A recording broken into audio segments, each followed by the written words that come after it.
બ્રહ્મ સ્વરૂપ પ્રમુખ સ્વામી મહારાજની અક્ષર મંદિર ગોંડલ સાથે સંકળાયેલી પાવનકારી સ્મૃતિઓ ભાગ 1 તારીખ 10/1/1940 પોષવદી એકમનું એ મંગળ પ્રભાત સત્સંગ સમાજના ઇતિહાસનું સ્મૃતિ ચિહ્ન બની ગયું.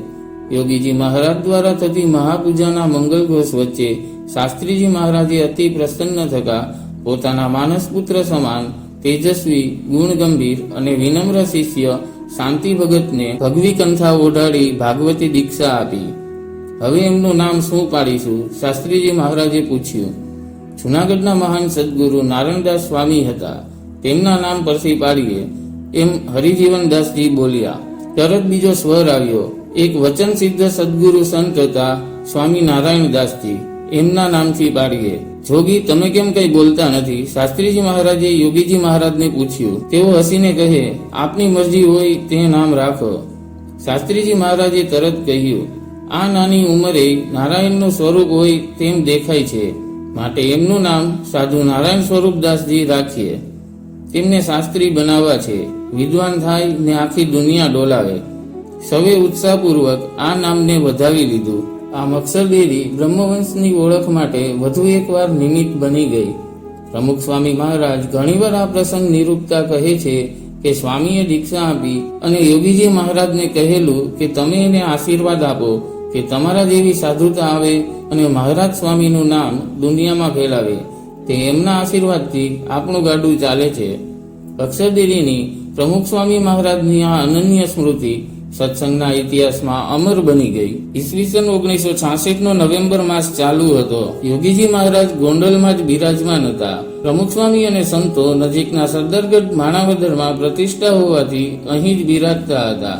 પરંતુ 4 માસ પહેલા જ BAPS છોડી ગયેલા કેટલાક લોકો આ ઉત્સવ સમયે વિઘ્ન કરે તેવી પૂરી સંભાવના હતી. સરદારગઢના હરિભક્તો તો યોગીજી મહારાજને આમંત્રણ આપવા આવ્યા હતા, પણ વિરોધીઓ કોઈ મુશ્કેલી ઊભી ન કરે તેથી તેમના કાર્યક્રમો ગોઠવતા પહેલા પ્રમુખ સ્વામી મહારાજ અને મુખ્ય હરિભક્તો પણ નિર્ણયમાં સાથે રહેતા. આથી યોગીજી મહારાજે સૌ હરિભક્તોને પ્રતિષ્ઠાની તારીખ અને સમય આપી દીધો અને પ્રમુખ સ્વામીને તેની જાણ કરી દેવા કહ્યું. હરિભક્તોએ સ્વામીશ્રીને આ વિગત આપી ત્યારે સ્વામીશ્રીએ પણ ગુરુની હામાં હા ભેળવી દીધી. નિયત તારીખે સૌ સંતો હરિભક્તો સાથે યોગી બાપા સરદારગઢ ગયા, પ્રતિષ્ઠા કરી, પણ પાછા વળતા દ્વેષીઓએ પથ્થરમારો કર્યો. બાપાની ગાડી તો સલામત નીકળી ગઈ, પણ હરિભક્તોની ગાડીને નુકસાન થયું. આ ઘટના બનતા બધાએ રાત્રે જ ગોંડલ પહોંચી જવા નિર્ણય કર્યો, પણ યોગી બાપાની ગાડી વચ્ચે જ પંક્ચર પડવાથી એક હરિભક્તને ઘરે રોકાઈ ગયા. આ બાજુ રાત્રે યોગી બાપા ગોંડલ આવ્યા નહીં એટલે સૌ મૂંઝાયા. યોગી બાપાના ક્ષેમ કુશળ માટે સૌએ દેરીમાં ધૂન ચાલુ કરી. મોટેરા સંતો હરિભક્તો પણ અકળાયા હતા ને સૌના મુખ પર ઉચ્ચાટમાંથી એક જ પ્રશ્ન બહાર આવતો હતો, સરદારગઢનો કાર્યક્રમ ગોઠવ્યો કોણે? આમને આમ રાત્રિ પસાર થઈ ગઈ અને બીજે દિવસે સવારે યોગી બાપા હરિભક્તને ઘેર ઉકાળા પાણી કરી ગોંડલ આવી પહોંચ્યા. યોગી બાપા સાથે પ્રમુખ સ્વામી મહારાજ પણ હતા. બાપાના દર્શન થયા એટલે સૌના શ્વાસ હેઠા બેઠા, પરંતુ હજુ પેલો પ્રશ્ન ઊભો જ હતો, આ કાર્યક્રમ કોણે ગોઠવ્યો? તેથી સાંજે 4:30 વાગ્યે બાપાની રૂમમાં મીટિંગ બોલાવવામાં આવી. તેમાં યોગી બાપા, મોટા સ્વામી, સ્વામી પ્રમુખ સ્વામી, હર્ષદભાઈ દવે, છગનભાઈ વગેરે હરિભક્તો સંતો હાજર હતા. મીટિંગ શરૂ થઈ એટલે મોટા સ્વામીએ યોગી બાપાને પૂછ્યું, આ કાર્યક્રમનું આયોજન કોણે કર્યું? યોગી બાપાની પ્રકૃતિ તો પ્રથમથી જ ભીરુ, તેમાં પણ મોટા સ્વામીથી પોતે ડરે છે તેવો ભાવ યોગી બાપા કાયમ બતાવતા. એટલે યોગી બાપાએ આ પ્રશ્નના ઉત્તરમાં સહજ ભાવે એટલું જ કહ્યું, પ્રમુખ સ્વામીએ. સ્વામીશ્રીએ જ આ કાર્યક્રમનું આયોજન કર્યું હતું તે જાણી ઉપસ્થિત બધા જ સ્વામીશ્રીને વઢવા લાગ્યા. સ્વામીશ્રીએ યોગીજી મહારાજ સામું જોયું ને તેમની મરજી પારખી ગયા. તે પ્રમાણે બચાવમાં સ્વામીશ્રી એક પણ શબ્દ બોલ્યા નહીં. દોષનો સંપૂર્ણ ટોપલો પોતે માથે લઈ લીધો અને મેરુસમ અચળ તથા સાગરસા ગંભીર રહી બધા જ શબ્દો સહી લીધા. અંતે પોતાના જીવનના અવિભાજ્ય અંગ જેવી નમ્રતાથી પોતે એટલું જ બોલ્યા, આ મારી ભૂલ થઈ ગઈ, હવેથી ધ્યાન રાખીશું. અને મીટિંગ પૂરી થઈ. સૌ બહાર નીકળ્યા ત્યારે ખૂણામાં બેઠેલા સ્વામી શ્રી સમક્ષ યોગી બાબા અનિમેષ નયને જોઈ રહ્યા હતા. ગુરુએ જ ઊભી કરેલી આ કસોટીમાં સ્વામીશ્રી સંપૂર્ણપણે ઉત્તીર્ણ થઈ ગયા હતા. યોગી બાપાની પ્રસન્નતાનો સુવર્ણ કળશ આજે સ્વામીશ્રીના શિરે અભિષિક્ત થઈ રહ્યો હતો અને સ્વામીશ્રી નતમસ્તકે ઝીલી રહ્યા હતા. એકવાર મુંબઈમાં સ્વામીશ્રીએ સંતોને કહેલું, આપણે ભલે ખોટા દેખાવું પડે, પણ એમને માટે દેખાવાનું છે ને. યોગી બાપાના વખતમાં અમારે પણ કેટલુંક એવું થતું. યોગી બાપા બારોબાર કહે કે બધું પ્રમુખ સ્વામી જાણે એટલે બધું આવે આપણા પર, પણ એમના માટે ખોટા દેખાવામાં આપણને કંઈ વાંધો નથી. પ્રતિકૂળ સંજોગોમાં પણ ગુરુની ઈચ્છા જાણી અને પાર પાડવાનો એક જ્વલંત દાખલો યોગીજી મહારાજના અમૃત મહોત્સવ વખતે સ્થળ પસંદગીનો છે. યોગીજી મહારાજના 75મા જન્મ મહોત્સવ એટલે કે અમૃત મહોત્સવની ઉજવણી સંબંધમાં વિચારણા કરવા સંસ્થાના ટ્રસ્ટીઓ, હરિભક્તો અને વડીલ સંતોની એક મીટિંગ ચાલતી હતી. મહોત્સવનું સ્થળ નક્કી કરવાનું હતું. મહોત્સવ ભર ઉનાળામાં આવતો હતો. અગાઉના ચોમાસામાં વરસાદ થયો નહોતો એટલે પાણીની ભારે અછત હોવાને કારણે આ પ્રશ્ન મૂંઝવણભર્યો બન્યો હતો. યોગીજી મહારાજની રુચિ એવી હતી કે ઉત્સવ ગોંડલમાં થાય, પણ મોટાભાગના સભ્યોને એમ હતું કે ઉત્સવમાં લાખો માણસ આવે અને પાણીની બાબતમાં ગોંડલ પહોંચી વળી શકે નહીં. તળાવમાં પાણી ખૂટી ગયેલું, સંસ્થાના કૂવામાં પણ પાણી ન હતું. 2 બોર કર્યા પણ નિષ્ફળ ગયા હતા. આ મીટિંગના મુખ્ય સૂત્રધાર પ્રમુખ સ્વામી હતા. તેઓ યોગીજી મહારાજની ઈચ્છા જાણતા હતા, પરંતુ સભ્યોનો મત જુદો હતો. સભ્યો તરફથી જુદા જુદા સ્થળોની દરખાસ્તો આવવા લાગી, પટલાદરા, બોચાસણ, અમદાવાદ વગેરે. પ્રમુખ સ્વામીએ કહ્યું, આપણે સ્વામી પાસે જ ફાઇનલ કરાવીએ. યોગીજી મહારાજ મીટિંગમાં જતા, પણ પોતાની બાબતમાં તો એ કંઈ બોલે નહીં. બહુ પૂછ્યું એટલે એમણે કહ્યું, પ્રમુખ સ્વામી જે કહે તે નક્કી રાખો. હવે પ્રમુખ સ્વામી માટે ધર્મસંકટ જેવી પરિસ્થિતિ સર્જાઈ હતી, પણ ગુરુની ઈચ્છા એ એમના માટે સૌથી મહત્વની વાત. એમણે શ્રીજી મહારાજને સંભાળીને કહી દીધું, પાણીની મુશ્કેલી છે એ વાત 100% સાચી છે, પણ ઉત્સવ તો ગોંડલમાં જ ઉજવવો છે. આ સાંભળી મોટા સ્વામી એકદમ અકળાઈ ગયા. એમણે પ્રમુખ સ્વામીને કહી દીધું, તને કઈ સમજણ પડે છે? ગોંડલમાં ઉજવવાની વાતો કરે છે, પણ પાણી ક્યાંથી લાવવાનો છે? મોટા સ્વામી પ્રમુખ સ્વામીને માટે બાળપણથી જ ખૂબ પ્રેમ હતો અને ફલસ્વરૂપે પહેલેથી જ વાત્સલ્યમૂલક તુકારમાં એમને સંબોધતા. પ્રેમનો પ્રભાવ એટલો ઉજ્જવળ હતો કે સ્વામીશ્રી પ્રમુખ થયા તો પણ એ જ સંબોધન ચાલુ રાખ્યું હતું. પ્રમુખ સ્વામીએ કહ્યું, મોટા સ્વામી, પાણી ગમે ત્યાંથી આવી જશે, પણ ઉત્સવ અહીં ગોંડલમાં જ રાખવો છે. શ્રીજી મહારાજની દયાથી પાણીનો પ્રશ્ન તો હલ થઈ જ જશે. મોટા સ્વામી વળી ખીજાયા અને એમણે કહ્યું, તને અક્કલ છે? ખબર પડે છે કંઈ? આ 2-3 બોર કર્યા, ક્યાં પાણી આવ્યું? અહીં લાખો માણસ આવશે અને તરસે મરશે. મોટા સ્વામીએ પોતાની દલીલ ચાલુ રાખી. બીજા સભ્યો પણ એમાં સૂર પુરાવવા લાગ્યા. પ્રમુખ સ્વામીએ કહ્યું, જુઓ, ગમે તે થશે, ભાદર ડેમમાંથી પાઇપ નાખીને પાણી લાવીશું, બંબાથી પાણી મંગાવીશું. પછી તો મોટા સ્વામીએ વધુ અકળામણ ઠાલવી, પણ પ્રમુખ સ્વામીએ મક્કમતાથી જવાબ આપી દીધો, બધું જ થશે, પણ આપણે સમયો અહીં ગોંડલમાં જ કરવો છે. ગોંડલ સ્વામીનું સ્થાન કહેવાય અને એમની મરજી છે એટલે અહીં જ કરવો છે. પછી પ્રમુખ સ્વામીનો આ મક્કમ નિર્ણય સૌએ સ્વીકારી લીધો. આ પછી યોગીજી મહારાજે એમના ઉપર અનરાધાર રાજીપો વરસાવ્યો હતો. પ્રમુખ સ્વામીએ મહોત્સવમાં પાણીના બંદોબસ્ત માટે સૌપ્રથમ ગોંડલ મ્યુનિસિપાલિટીનો સંપર્ક કર્યો. બધા જ રાજનેતાઓ તથા અધિકારીઓએ હાથો પાડી પણ કોઈ જ કાર્યવાહી કરી નહીં. પ્રમુખ સ્વામીએ જોયું કે વેરી તળાવથી પાઇપલાઇન લાવી આ સમસ્યાનો ઉકેલ લાવી શકાય છે. તેથી તેમણે સ્વયંસેવકોના સહકારથી નાના નાના સંતોની ટુકડીને કામે લગાડીને 7 દિવસ એક કર્યા. પાઇપલાઇન ખોદાવવાની ઉપરાંત ઉત્સવના કુલ 42 વિભાગો પર જાતે દેખરેખ રાખવાની.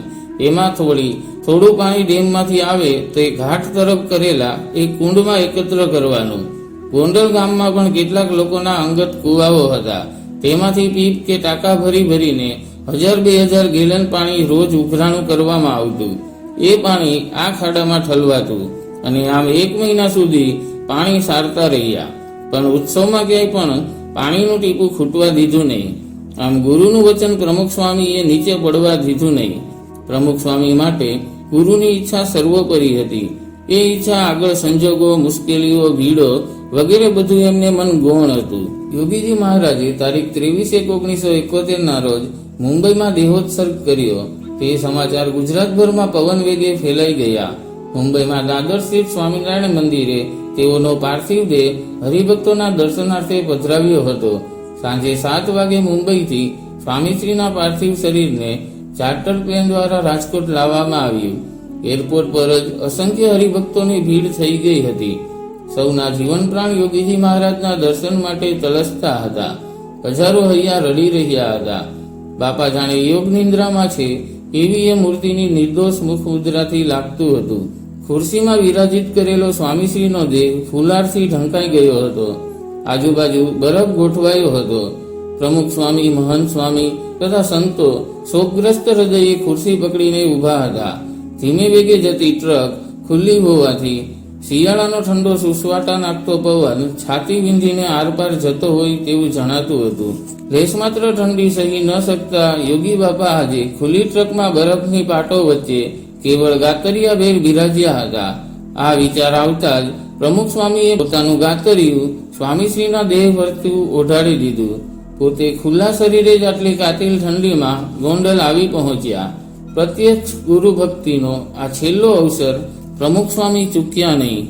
હાલના યોગી સ્મૃતિ મંદિરની જગ્યાએ તે સમયે ઘઉંના ખેતર હતા અને યોગીજી મહારાજે અગાઉથી જ ભક્તિ કિશોરદાસ સ્વામી પાસે તે જગ્યા વાવ્યા વિનાની ખાલી રખાવી હતી. પ્રમુખ સ્વામી મહારાજ અને વરિષ્ઠ સંતોના હાથે યોગીજી મહારાજનો અંત્યેષ્ટિ વિધિ કર્યો. અગ્નિ ધીરે ધીરે યોગીરાજના પંચભૌતિક શરીરને અગોચર કરી રહ્યો હતો. પોલીસ બેન્ડે છેલ્લી સલામી આપી. અડધા કલાકે પ્રમુખ સ્વામીએ દુઃખી ભક્ત સમૂહને ઉઠવાની આજ્ઞા કરી. સૌ વિખરાયા. રાત્રે 1:30 વાગે પ્રમુખ સ્વામી અંત્યેષ્ટિ સ્થળે પધાર્યા. અસ્થિ એકઠા કર્યા. સૌ સ્નાન કરી એકબીજાને આશ્વાસન આપતા રહ્યા અને જોત જોતામાં બીજા દિવસનું પ્રભાત ગગનમાં ડોકાવા લાગ્યું.